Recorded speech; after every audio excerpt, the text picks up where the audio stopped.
تعالى اقولك على طريقة فراخ حلوة جدا تسلقيها وكمان تطلعي منها شوربة حلوة قوي تعملي بيها الاكل، تسقي بيها المحشي.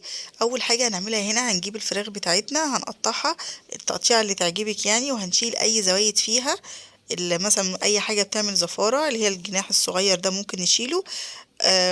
وكمان هنقطعها التقطيع اللي طبعا اللي تعجبنا او زي ما انت عايزة. متنسوش بقى يا حبايبي تعملوا لايك للفيديو واشتراك للقناة. اول حاجه زي ما انا قلت لكم هنقطع الفراخ وبعدين هنيجي هنغسلها كويس وهننقعها. هنحط عليها خل 3 معالق مثلا من السكر و3 معالق من الملح اللي هو محلول النقع ده، هيطلع منها اي زفاره وهيخليها بيضه كده وحلوه وزي الفل.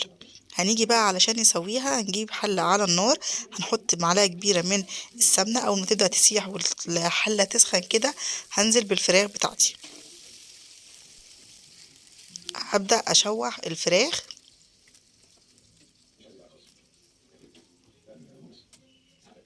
كده. انا نزلت بالكمية كلها، هبدأ بقى اشوح الفراخ كويس جدا في السمنة علشان تشرب كده من السمنة وتعمل شوربة حلو.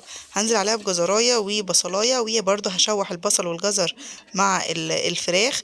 وكمان هحط دلوقتي ورق لوري ومكعب من المرق الدجاج وشوية فلفل اسمر برضه، كل ده مع التشويح وهفضل اقلب فيها كويس. اول ما الفراخ بتاعتي تغير لون كده وتتشوح من كل حتة هنزل عليها، طبعا هكون مجهزة مية سخنة، هنزل عليها بمية سخنة. طبعا اللحوم عموما بتتزود بمية مغلية يعني او مية سخنة علشان ما تطلعش زفارة ولا اي حاجة. هغطي الفراخ بتاعتي كلها بالشوربة، وبعدين لما تستوي الفراخ هملحها، طبعا هحط الملح بتاعها وهطلعها بقى علشان ايه تبرد معايا. شايفين الشوربة بتاعتي رايقة وحلوة ازاي، جميلة جدا بجد، وطعمها كان تحفة وريحة السمنة فيها خطيرة. يعني دي بقى الشوربة تعملي بقى شوية لسان عصفور او تسقي بيها محشي، حاجة كده روعة.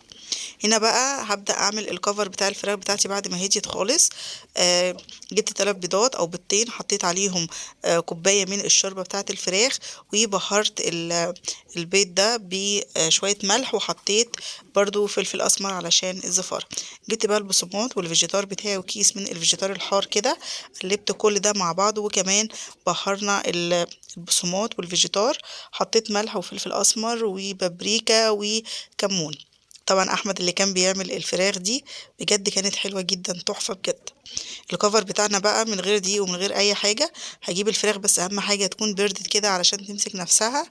هنزل في خليط البيض بالشوربة، وبعدين ممكن تحطي على فكرة بدل الشوربة لبن برضو، بس مش لازم يعني اللبن غالي احنا عارفينه، وبنعمل حاجة اقتصادية كده وحلوة بتطلع نتيجة حلوة قوي. هننزل في البيض وبعدين هننزل في الكفر الخارجي، هغلف كويس الفراخ بتاعتي وهنضغط عليها كده علشان الفيجيتار والبصمات يمسكوا فيها كويس.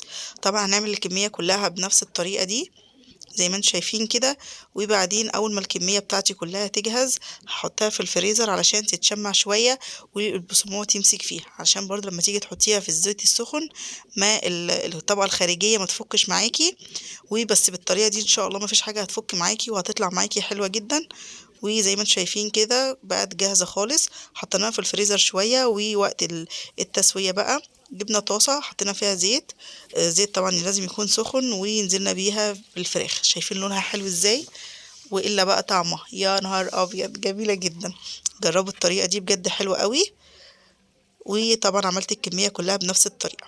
يا رب الفيديو يكون عجبكم، ما تنسوش بقى يا حبايبي تعملوا لايك للفيديو واشتراك للقناة، وكمان فعلوا زر الجرس عشان اي فيديو جديد انزله يجيلكوا اشعار بيه. كل سنة وانتم طيبين، مع السلامة.